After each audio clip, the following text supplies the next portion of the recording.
chers auditeurs, téléspectateurs, c'est l'habitude de la radio. Le moment tant attendu est arrivé, votre nouvelle édition d'À Contretemps avec les mêmes personnes aussi émérites, aussi charitables, parce qu'elles ont pitié de moi, elles viennent hausser mon niveau. Serge Tali. Bonjour à tous. Tu peux me contredire, tu veux dire non, pas du tout, il ne faut jamais contredire. Il faut choisir les gens qu'on contredit. Donc, je ne le fais pas. Une bonne semaine. Excellente semaine. Beaucoup de réunions politiques. Des réunions politiques et des rencontres avec des gens très sympathiques qui, en plus de leur sympathie et de l'accueil qu'ils nous font, qui regardent Zitata. Donc, c'est la perfection. Quoi. Magnifique. Je pense à des gens de Montpito, par exemple. Mais si loin. Oui, si loin. Très bien. Eddy Barajo. Je voudrais saluer l'ensemble de mes amis, voilà, de mes amis sur cette chaîne, et surtout l'ensemble des auditeurs qui sont de plus en plus nombreux à nous faire confiance. Voilà. C'était magnifique, ça. Tu es presque bon pour la politique. Tu veux que je recommence? Tu es bon pour la politique. Mais tu es bon pour la politique. J'ai renoncé depuis très longtemps. J'ai renoncé depuis 1971, que je faisais de la politique avec mon père. À Grand-Guillaume, voilà, candidature. Tu aurais pu avoir été. Et depuis qu'il a pris un coup de conclambie qui lui a déchiré le bras, je me suis dit, la politique, c'est pas pour moi. Ouais. Mais maintenant, il y a des armures, il y a des protections. Ouais. Tu aurais pu être maire à vie. Bien évidemment. Christian Boutin. Alors, tout à l'heure, il parlait de Montpito. J'avais dit Christian Boutin du Robert. Moi, je t'emmène à Saint-Laurent-du-Mahonny, parce que j'ai des amis qui sont à Saint-Laurent-du-Mahonny et qui nous disent leur plaisir d'écouter à contre-temps. Good, vive la technique. Voilà, et de regarder Zitata. Et de regarder leurs copains. Tout à fait. Qu'ils adorent. Daniel, bonne Et semaine. oui, moi, Saint-Martin, Normandie, Guadeloupe, oui, les échos me reviennent. Et de la semaine, je retiens la sortie du livre d'Emmanuel de Rênal et de Steve Gadet, Les probables rencontres. Moi, je trouve que c'est quand même un événement qui est marquant et sur lequel nous allons bien entendu revenir. Et d'ailleurs, on va revenir tout de suite là-dessus dans un petit moment. Mais avant, je voudrais lire deux informations. J'en ai assez de lire le quotidien et d'apprendre qu'un homme était tué par arme à feu au thorax à Grand-Rivière le jeudi, en fin de soirée, le jeudi 12 mai. J'en ai assez d'entendre qu'un homme également a été tué par balle, un homme de 38 ans, ça peut être nos fils, au Marigot, tout à côté. C'en est assez. Alors, j'aime bien les suprastructures très organisées de l'État et tout. Mais enfin, c'est pas normal que chaque citoyen sur deux avec ses problèmes à coup de pétard, à coup d'arme à feu, d'abord enlever ses armes de là, trouver une solution. C'est votre job. Moi, j'ai pas de solution à donner. On ne va pas se mettre maintenant à faire des émissions sur comment enlever les armes en circulation en Martinique. Ce n'est pas notre spécialité. On va gloser sur la philosophie, sur l'autonomie, sur tout ce que vous voulez. Mais ce taf-là, pour parler comme les jeunes, ce boulot-là, c'est à vous de le faire. Alors, faites-le, parce qu'on paie des impôts, on paie très cher, on paie le lavage de vos costumes blancs et de vos képis. Faites votre travail. On ne peut pas tous laisser les Martiniquais mourir comme ça. Alors, tant pis pour les nègres qui s'entretuent. Mais non, ce n'est pas comme ça que ça marche. Les nègres sont français, puis ils paient les impôts, on les paie pour eux. Bon, je commence, c'est très dur. Hein. C'est pour ça que je vais enchérir. Réenchérir sur sur deux choses positives. Le bouquin de Steve Cadet et Emmanuel de Rênal. Ça s'appelle Dialogue improbable. Pour apaiser notre société fracturée. Alors, pour que vous sachiez, Daniel, Steve Cadet, c'est l'écrivain d'origine guadeloupéenne, mais je pense qu'il enseigne ici à l'université, anticolonialiste, qui a écrit plusieurs livres très durs, très carrés, belle nègre. Ouais. Et puis Emmanuel de Rênal, le béquet qui veut franchir le pas, ils se sont retrouvés. Alors, je voulais dire quand même à tous mes petits copains, à tous mes camarades qui me regardent avec commisération, j'ai encore occupé quand il dit tous créoles, qu'il y a des gens courageux autour de moi.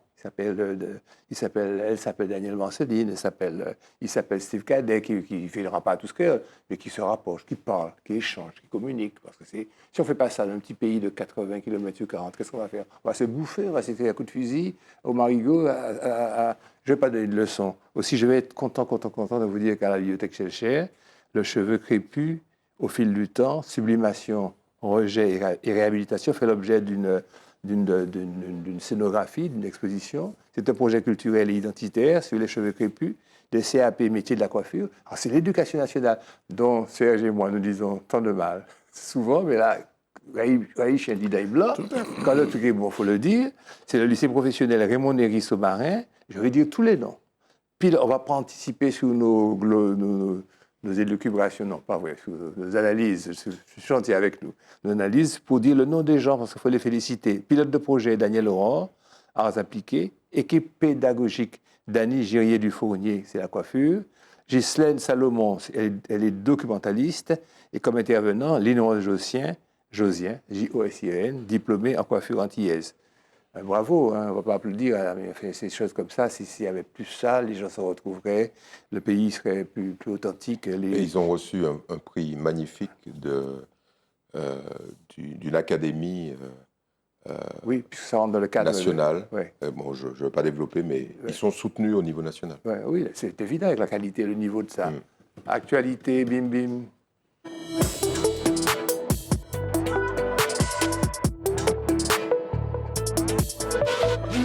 Alors, l'Union européenne décide un embargo sur le pétrole dont les conditions sont tellement floues que les Russes ne vont pas en souffrir avant longtemps. Effectivement, un embargo sur le pétrole russe dont la mise en œuvre sera très compliquée. Les prix des carburants vont repartir à la hausse. Nous avons l'habitude ici. Il y avait pourtant une autre solution plus intelligente, c'est ce que va nous expliquer le maestro Christian. C'est vrai que le moins que l'on puisse dire, c'est que la Russie ne se sent pas vraiment impactée par les mesures d'embargo que prônent les Européens depuis au moins un mois, sinon plus. Tu as parlé du prix du pétrole, même s'il est un peu descendu par rapport à février, parce qu'en février c'était $130 le baril, maintenant je crois que c'est $110 le baril. Et effectivement, ça a généré aussi pour la Russie des recettes qui sont assez importantes, puisque la Russie continue à exporter du pétrole. Bien, mais qu'est-ce qu'on peut considérer? On peut considérer effectivement, tu le disais, la réaction des Européens comme floue. Pourquoi? Parce qu'il n'y a pas d'unité dans les méthodologies. Les pays, si vous voulez, ils ont une liberté pour s'organiser, pour freiner les importations, ce qui veut dire que tout le monde ne freine pas en même temps. Donc ça continue. De l'autre côté, chacun attend des fournisseurs, d'être sûr, parce que bon, dans le temps, il faut avoir le temps de changer de fournisseur pour se fournir en Arabie Saoudite, aux États-Unis. Donc, effectivement, l'impact à court terme n'est pas effectif. D'ailleurs, Poutine dit même que l'impact est plus visible chez ceux qui veulent le boycotter que chez lui. Donc voilà, il s'en réjouit presque. Mais ça, c'est une situation à très court terme. Maintenant, on peut s'interroger à long terme. Qu'est-ce qui va se passer? Effectivement, à long terme, la situation devrait être différente. L'Europe devrait pouvoir s'organiser pour se passer du pétrole et du gaz russe, semble-t-il. De plus, les exportations de blé de la Russie se réduisent et des exportations d'autres produits se réduisent. Oui, donc, il y a certains experts qui prévoient l'effondrement de l'économie de la Russie en 2023. Ouais. Alors, vrai ou pas vrai Et puis, comme tu le disais, d'autres disent qu'il y avait peut-être d'autres solutions. C'est par exemple, le secrétaire d'État américain a proposé de regrouper tous les acheteurs pour former un cartel des acheteurs pour influer sur les prix. D'ailleurs, il parle d'un prix de $50 le baril. Il est évident, net, définitif. Par exemple, alors, est-ce que ce cartel d'acheteurs va pouvoir se constituer? Sera-t-il efficace? Mais c'est vrai qu'à terme, on peut considérer effectivement que l'économie russe va ressentir des effets extrêmement important, si vous voulez, de ce boycott. Et effectivement, on voit de plus en plus, la Russie aura de plus en plus de mal à financer la guerre qu'ils entretiennent, parce que ça coûte du fric, quoi. Attendu que le candidat Christian Boutin a brillamment développé le sujet. Premièrement, il est admis au bac spécialité d'actualité ce jour-ci. Et on va passer avec M. Eddy Mario aux législatives 2022, où un aspect particulier qui semble-t-il sera un événement, il va nous dire tout ça. Le PS adopte l'accord historique avec LFI. Alors je fais le pitch, je fais l'introduction, parlons français. Le Conseil national du Parti socialiste a adopté à 62% l'accord avec la France insoumise, LFI. Alors c'est peut-être important, je pense que c'est là que la piqûre viendra d'Eddy, par 167 voix pour, 101 contre, et 24 abstentions, je connais mon homme. Le vote acterait un changement d'orientation historique. Le vote acterait un changement d'orientation historique. Voyons ce que nous en dit Eddy. Bon, je vous annonce la mort définitive du Parti socialiste. C'est ce que tu voulais entendre? D'abord. Voilà, donc alléluia. Non, quand même pas. Oui, alléluia, parce que je pense qu'un parti politique, je ne dis pas ça pour les socialistes en particulier, puisque ça vaut pour un certain nombre de nos mouvements locaux, un parti qui n'est plus en phase avec une population, ben, c'est fini, c'est terminé, oui. C'est même pas la peine. Alors, il y a quelques survivances, puisque le Parti socialiste est bien implanté dans les municipalités, dans les conseils départementaux. Ils ont, dans les régions, ils ont 5 régions sur 12. Mais au niveau... Ça commence toujours par la tête, en fait. Hein, c'est ça? Le poisson pourri par la tête. Le poisson pourri par la tête. Donc, les grands leaders nationaux sont inexistants. Après moi, le déluge, disait François Mitterrand. Ouais, on l'a bien vu. Il y a eu quand même une petite résurgence avec François Hollande. Mais bon, pour revenir au sujet, je vais vous donner les chiffres. Il y a 577 députés et la France Insoumise s'est réservé 357 circonscriptions. Pas mauvais, ça. C'est-à-dire 62%. Ils n'ont pas fait 62% des voix, mais ils prennent 62% des circonscriptions. Et le Parti socialiste s'est vu réserver, tenez-vous bien, 70 circonscriptions, dont seulement 20 pour être gagnables. Ouais. OK et l'écologie, les Verts, plus d'une centaine. Plus d'une centaine. Et le PC 70. Le PC 50. Le PC 50. Donc, en clair, si tout va bien, les estimations donnent entre 105 et 185 députés de gauche. Alors, il y a des spéculations qu'il faut corriger, parce que on n'est pas dans les présidentielles, on est dans des législatives. Ouais. Donc, il faut traduire les intentions de vote globales qui, aujourd'hui, évidemment, mécaniquement, donnent la gauche en tête, en résultat dans des circonscriptions. Et il y a de très fortes chances que Macron garde sa majorité absolue, même si elle ne sera plus aussi absolue qu'en 2017. Mais pour revenir au PS, ils ont avalé des couleuvres énormes. Hein. Alors, pas toutes les couleuvres, parce qu'il y avait des boas. Le boa constrictor, c'était l'Europe. La fameuse désobéissance aux directives européennes, parce que Mélenchon disait, tant qu'on est d'accord, on va appliquer. Lorsqu'on ne sera pas d'accord, on ne va pas appliquer. Bon, ça, c'est pas vraiment dans le traité de Rome, et c'est pas comme ça que ça se passe. Parce que, alors il dit, mais vous les socialistes, regardez, il y a des pays qui désobéissent. En réalité, il n'y a pas beaucoup de pays qui désobéissent. Et la facture pour les pays qui désobéissent, notamment la Pologne et la Hongrie, elle est sévère. Parce que la Pologne, là, par exemple, paye 1 million d'euros par mois parce qu'elle n'applique pas des directives, notamment sur l'état de droit. Oui, la justice. Et sur la justice. Voilà. Donc, alors j'ai parlé de l'Europe, mais il y a d'autres couleuvres, en particulier sur l'économie, sur l'Ukraine, sur l'aide à l'Ukraine. Et les socialistes, en réalité, ont signé leur arrêt de mort parce que là, en réalité, ils auront probablement moins d'une dizaine de députés.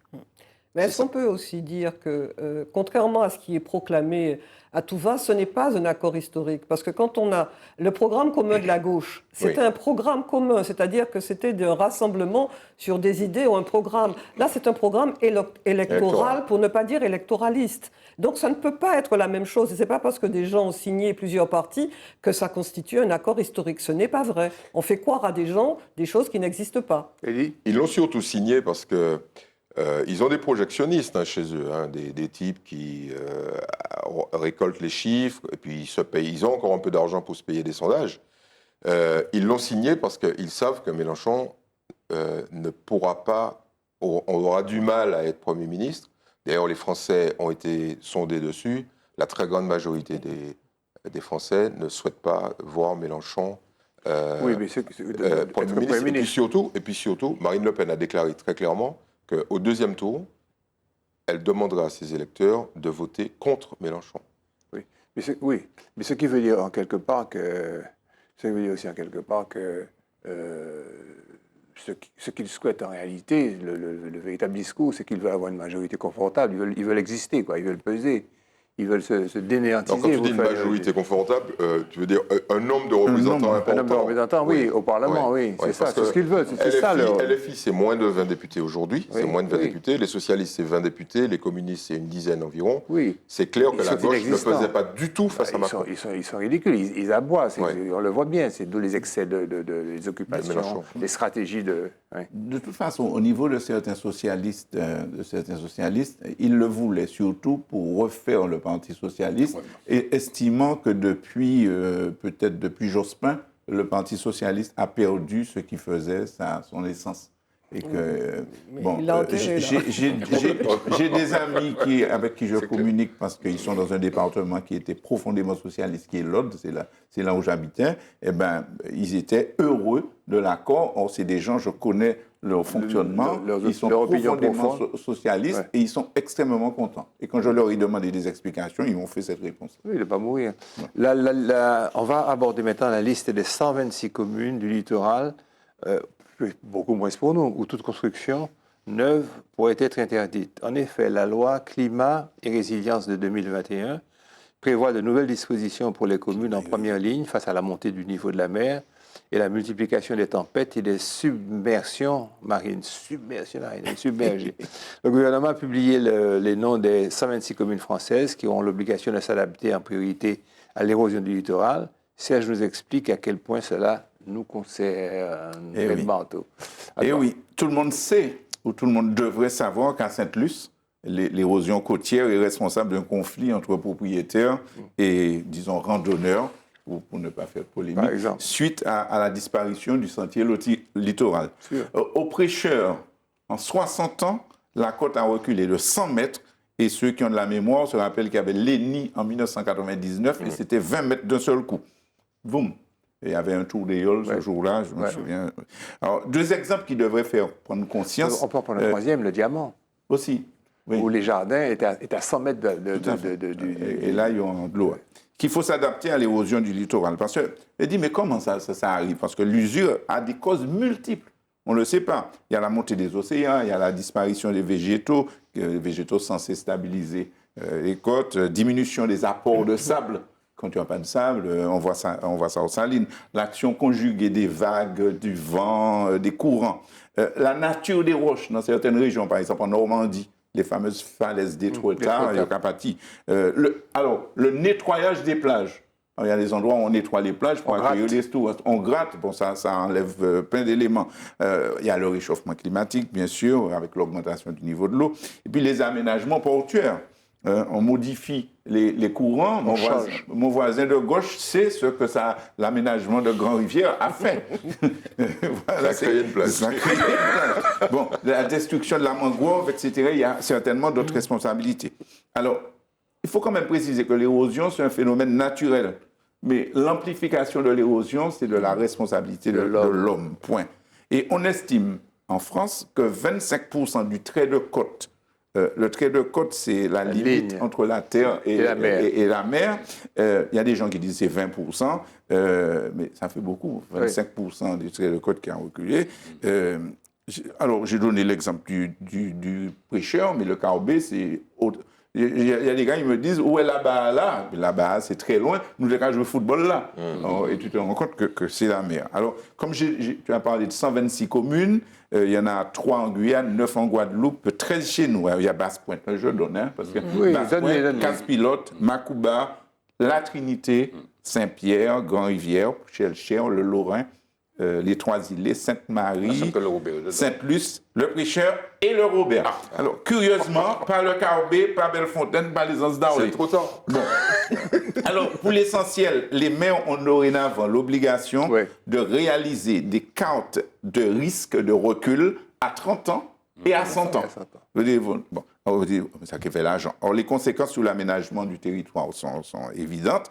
Alors, par exemple, les nouvelles constructions seront interdites pour les 126 communes à qui l'État promet de financer à 80% les cartographies. Ce qui explique peut-être que c'est que 126 communes, alors que les spécialistes estiment qu'il y a au moins 864 communes qui sont concernées par la chose. Alors, à ce sujet, Pascal Safache, dans le quotidien, a fait une projection à 100 ans sur les Anses d'Arlé. C'est à dessein que j'ai parlé des Anses d'Arlé. Pour ceux qui seront encore là, l'info, c'est que la moitié du bourg aura disparu. Pour ceux qui connaissent les Anses d'Arlé, le parking à l'entrée, la rue avec le cinéma et puis le cimetière. Tout ça disparaît.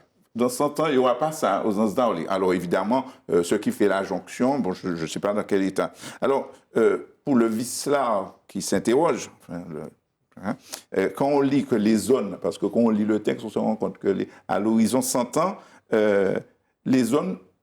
Certaines zones peuvent rester constructibles même à 100 ans, et y mettre de façon très perfide, on aura le temps. On aura certainement le temps de démolir.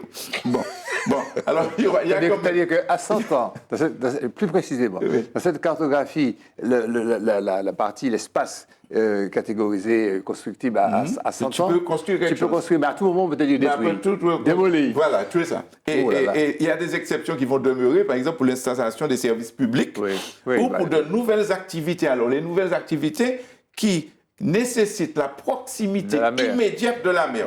Ça laisse complètement songeur parce que je me souviens, puisque j'ai encore 30 secondes, que dans un fleuve des Pyrénées-Orientales, parce que j'étais responsable des risques majeurs à l'époque, dans les Pyrénées-Orientales, dans un fleuve, il y avait un collège et une gendarmerie qui avaient été construites. Et le jour où il y a eu l'inondation, mais nous pas jamais vu ça, ils n'avaient jamais vu ça depuis 50 ans, ils n'ont plus ni gendarmerie, ni collège. Alors, et comme d'habitude, c'est une loi, il y a des flous, et je fais exprès là.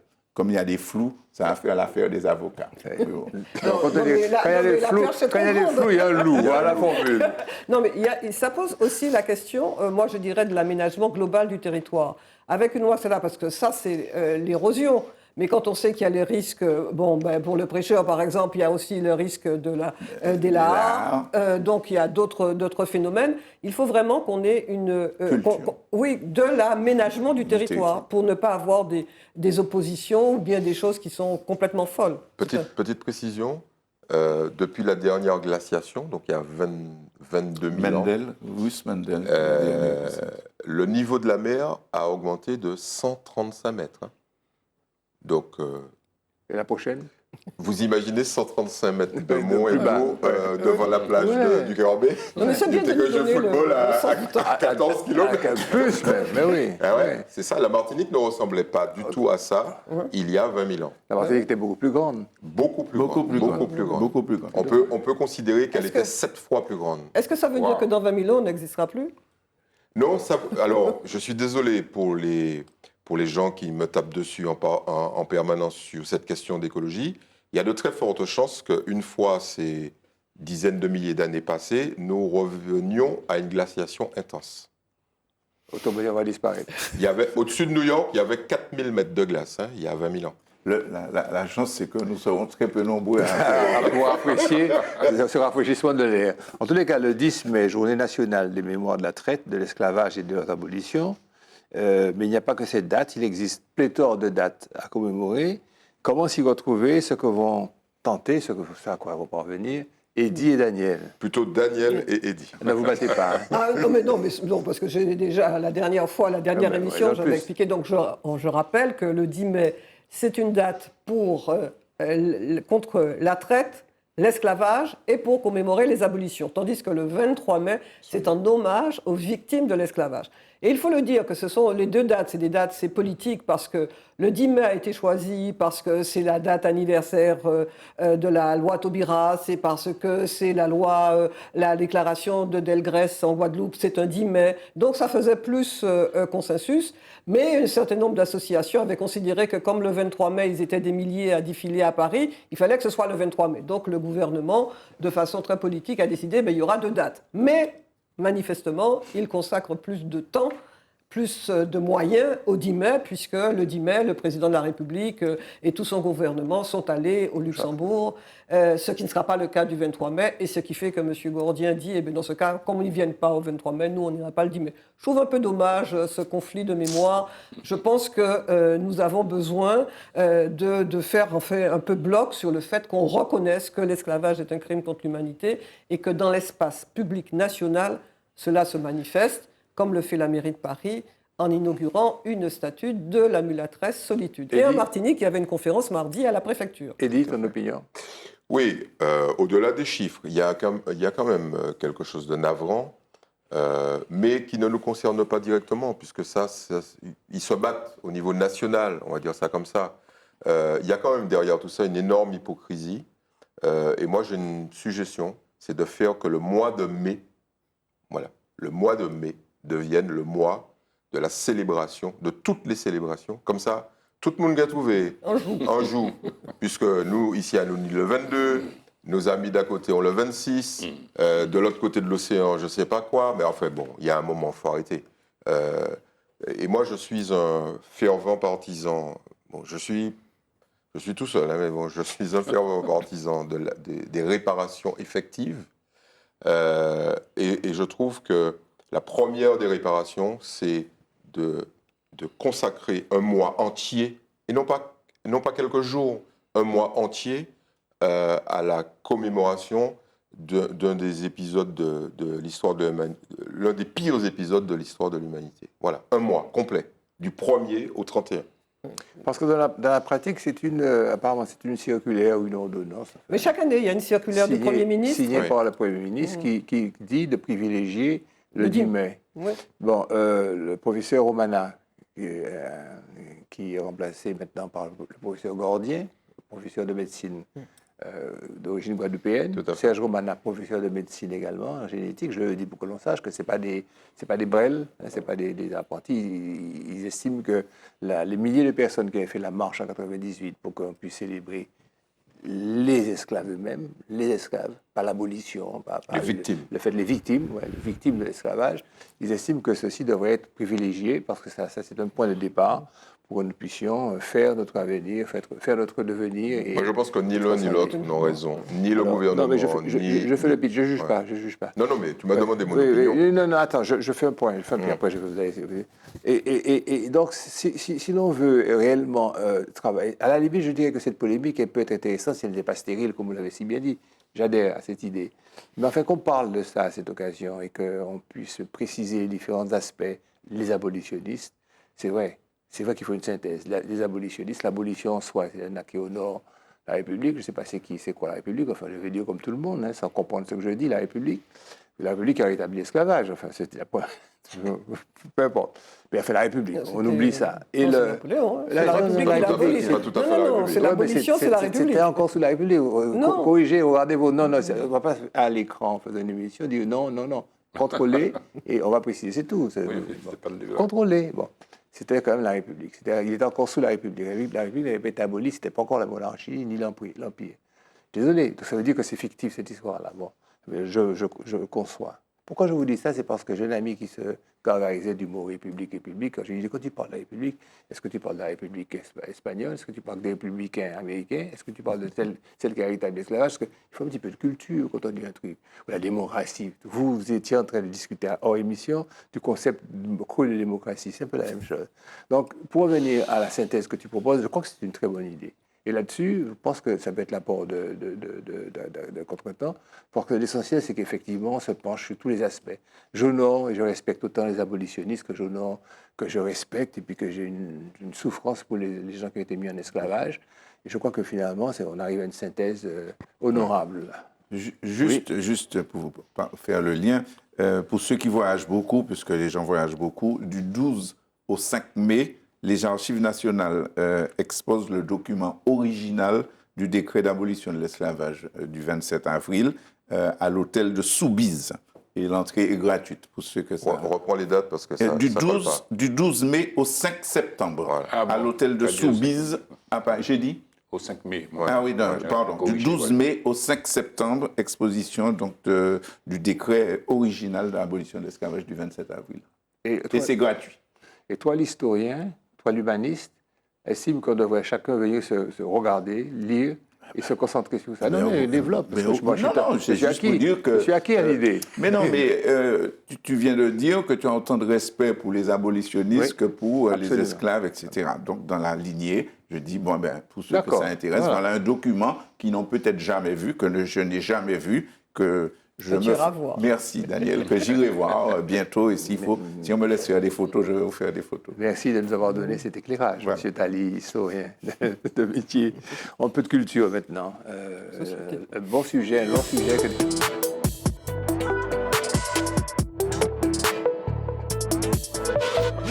Muriel Tramis, c'est la première femme noire à s'être imposée comme créatrice, français arène, dans l'industrie vidéoludique. On peut dire ce mot-là, vidéoludique. Tout à fait, oui. Elle poursuit son objectif, transmettre le savoir et la culture par les jeux vidéo. Elle est antillaise, elle est même martiniquaise de surcroît. Elle a eu le droit d'ailleurs à un article du journal Le Monde, comme l'a signalé gentiment Daniel Marceline. À vous la parole. Oui.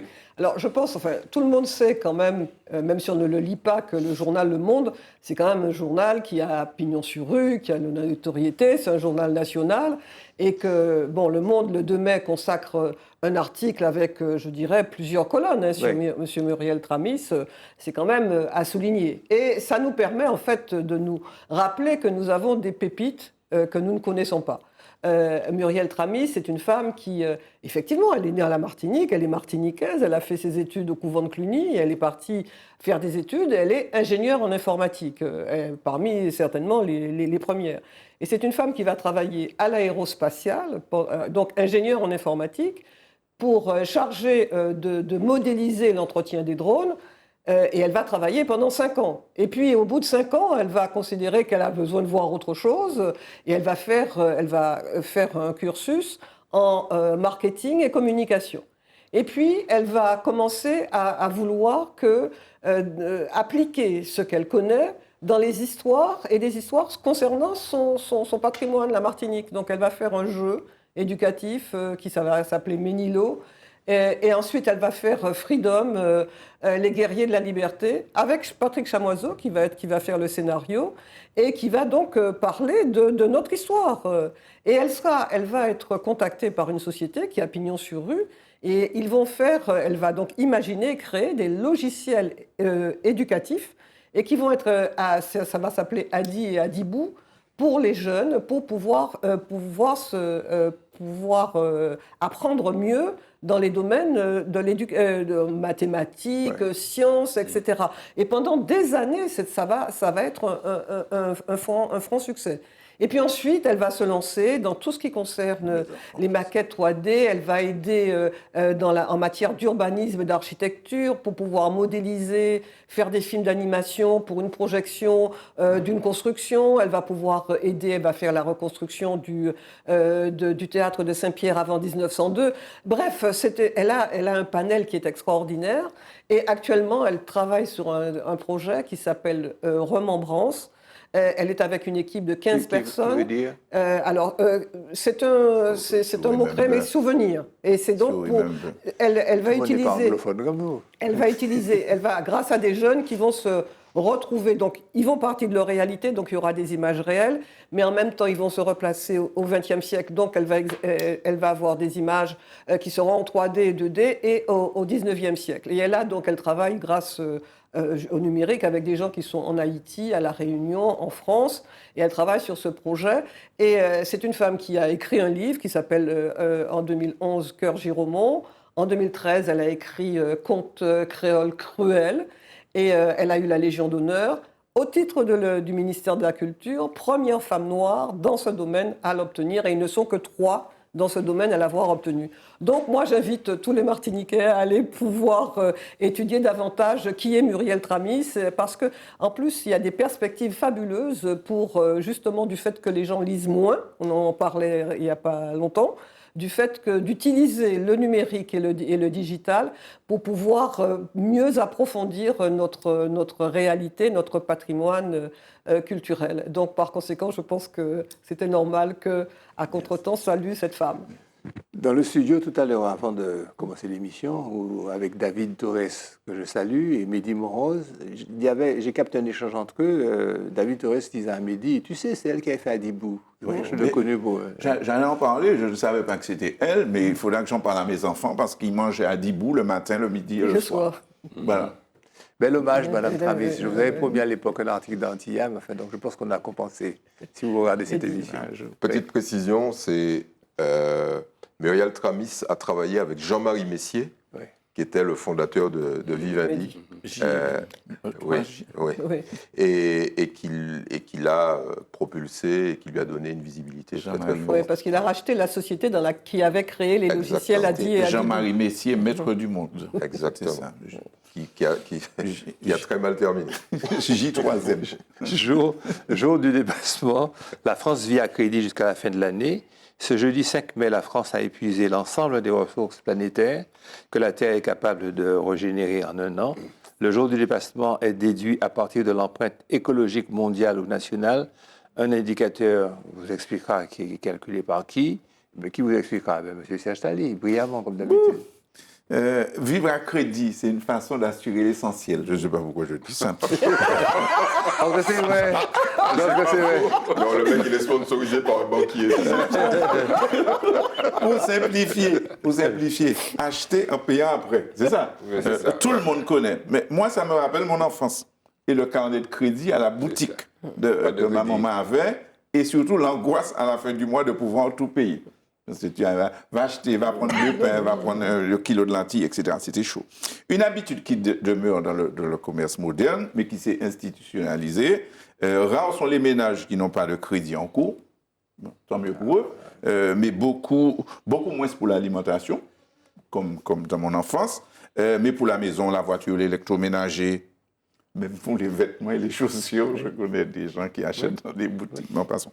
Mais pour un pays, c'est quoi? La France vit à crédit jusqu'à la fin de l'année. Ça fait bizarre. Alors, si on traduit, tu vas commencer à le dire, la France a épuisé l'ensemble des ressources planétaires que la Terre est capable de régénérer sur une année. On se demande bien sûr comment c'est calculé. Il faut prendre en compte les émissions à gaz à effet de serre, il faut prendre en compte les usines, les voitures et tout ça. Il faut prendre la consommation d'animaux, il faut prendre la consommation d'arbres, les ressources naturelles qu'on extrait du sol, etc., pour quantifier l'impact sur la planète. En somme, c'est la dépense qui compte, ce n'est pas l'achat, en fait, dans ce crédit-là. Et la Terre a ce qu'on appelle une biocapacité. La biocapacité, c'est l'aptitude à régénérer les ressources prélevées par les hommes. Ouais. Par exemple, un arbre, on coupe l'arbre, et puis il y a un petit arbre qui coupe, et puis il prend un certain temps pour redevenir un.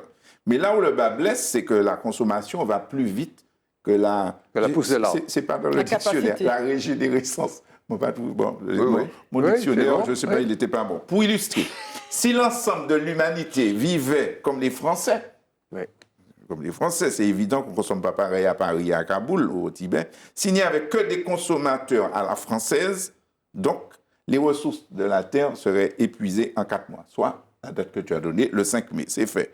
Pour tenir un an, il faudrait au pays de Macron 2,9 planètes, enfin 3 terres si vous préférez. Il faudrait 3 fois la Terre pour pouvoir... Et plus inquiétant. Au fil des ans, cette date théorique change. À l'époque bénie de Giscard d'Estaing en 1974, c'était le 3 juin. Sous Sarkozy, c'était le 24 avril. Ça recule. Maintenant, c'est le 5 mai. Alors, dans 10 ans, non, pas ça. Alors, le programme annoncé par le candidat Macron laisse espérer un gain de 25 jours. Comme quoi, l'optimisme que tu nous tiens. Mais sans application, sans changement, la cata se poursuit. Juste pour indication, ça fait des milliers d'emplois en moins. La biodiversité se dégrade et cerise sur la gâteau, la santé des Français et celle de l'humanité entière, qui risque d'aller de mal en pis. Je ne veux pas jouer, à faire peur. C'est trop vendredi 13. Et à jouer à l'oiseau de mauvais augure. Mais on peut s'attendre. En plus des catastrophes naturelles liées au réchauffement climatique, donc les éruptions volcaniques, les ouragans, à des épidémies particulières, à des confinements, et bien sûr à des vaccins de toutes sortes. C'est pas encore fini alors. Et des vaccins de toutes sortes. Oui. Mais je ne sais pas pourquoi, mais il y aura des vaccins. Il faut être conscient de l'impact de la dégradation écologique dont l'homme, je répète, est l'unique responsable sur notre avenir. Malheureusement, ce ne sont pas que des mots et peut-être qu'il n'y aura personne pour rembourser le crédit. Oui, parce qu'il n'y a pas que la France pour pouvoir absorber et consommer plus que la France, la Terre ne produit.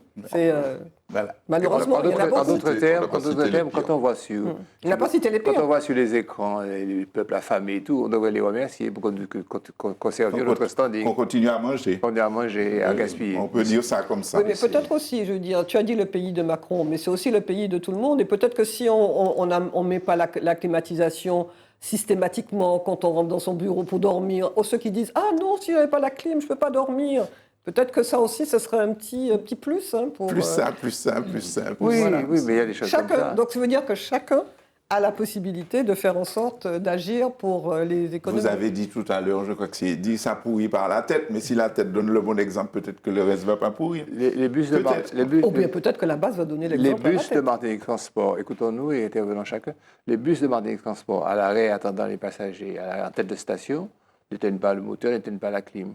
Alors, donc, si vous habitez près d'une telle station, vous entendez un ronronnement et vous savez que les clims fonctionnent. Ça paraît négligeable, c'est un détail. Les bateaux de croisière dans le port de Marseille, ça génère un petit peu plus de pollution que les bus de Martinique. Etc. Bon, sinon, ça va bien sur cette planète. Vous êtes heureux, hein? Ça va? Ça va. Et Daniel a raison d'ajouter que moi, j'ai comme le travail, c'était sur la France, hein, donc on fait la France. Mais effectivement, il y a des plus gros pollueurs que la France, comme les États-Unis ou la Chine. Voilà, je les cité comme ça. On les renvoie dos à dos. Alors, est-ce que le sceptique, le climato-sceptique, Voilà. il a quelque chose à dire? Je suis désolé, mais c'est toi qui... Non, mais il est important de dire que les dégradations sont le fait de l'homme. Par contre, il faut arrêter de dire que le changement climatique est lié à l'homme. Non. L'homme accroît les conséquences du changement climatique. Mais des changements climatiques, il y en a eu beaucoup. On te laisse la conclusion. C'est bon. Voilà. C'est bon. Je ne suis pas climato-sceptique. L'accès aux documents administratifs, la transparence au service de la démocratie, il n'y a que personne, c'est même le bâtonnier Daniel Marcelline qui puisse traiter un sujet aussi... austère. Carré. Oui, mais les gens apprécient. Les gens apprécient d'être renseignés, d'être informés de ce qui se passe. Félicitations, Daniel. Félicitations. D'avance. Alors, un exemple. Hein. Imaginez-vous un jour, quelqu'un décide de demander au maire de Paris de justifier de toutes les invitations qu'il fait avec son cabinet à déjeuner, à dîner, à voyager, et que non seulement il veut avoir le nombre de personnes, mais le nom de ces personnes. Ouais. Donc, et il fait la demande à la mairie de Paris. Ouais. Et la mairie de Paris dit non, moi je ne veux pas vous communiquer ça. Et cette personne s'adresse à un organisme qui s'appelle la CADA, la Commission d'accès aux documents administratifs. Et la commission qui donne un avis, elle ne peut donner qu'un avis. Elle dit à cette personne, elle dit à la mairie de Paris, il faut communiquer les documents. Et la mairie de Paris dit, non, je ne communique toujours pas. Et donc, à ce moment-là, le citoyen va saisir un tribunal, qui est le tribunal administratif, pour demander au tribunal administratif d'enjoindre à la mairie de Paris de communiquer ces documents.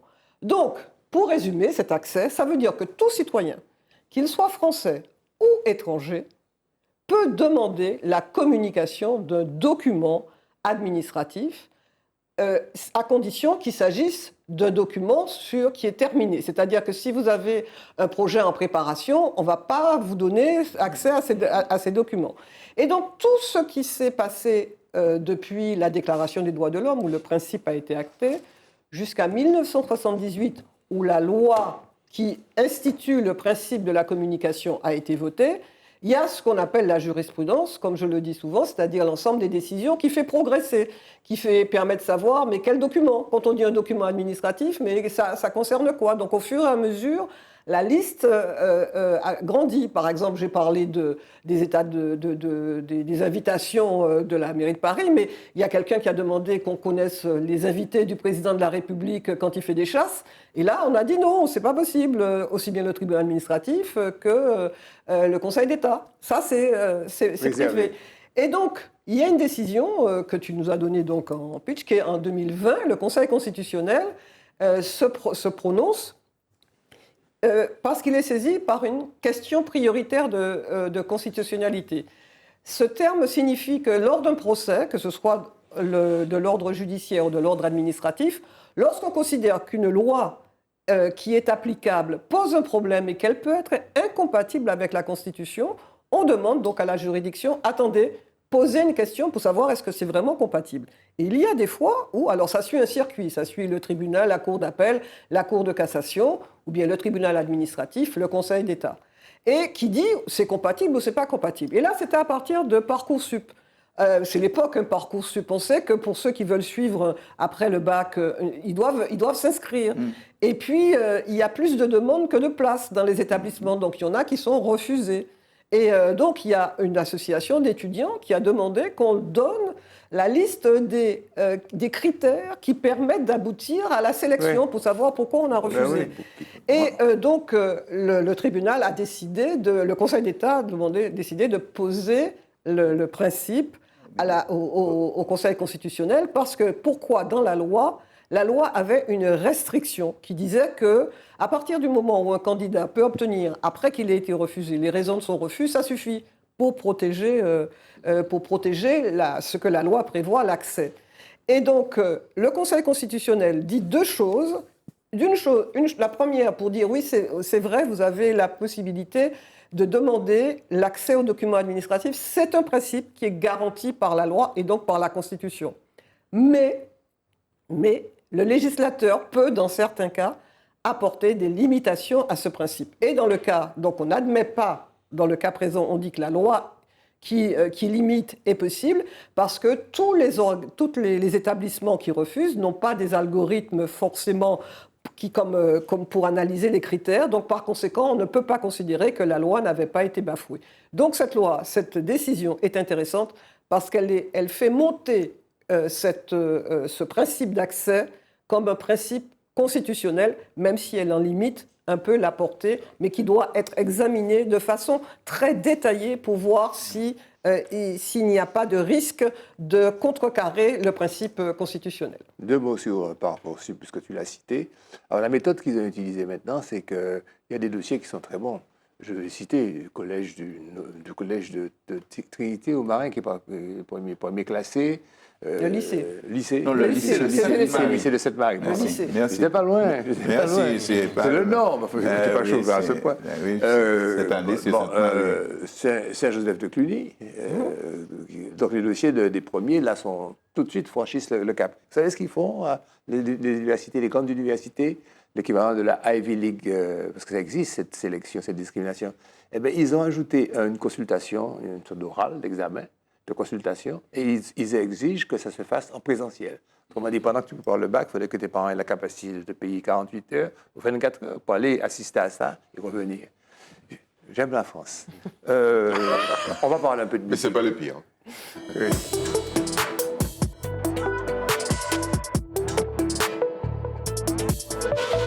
La parole est largement donnée au maestro Christian Boutan. Oui, on va parler de musique. Oui. Tu vois, On peut parler de plusieurs sujets. Enfin, j'attends que tu me dises de quoi tu veux. Le spécialiste du pétrole. Oui, on le prend à tout.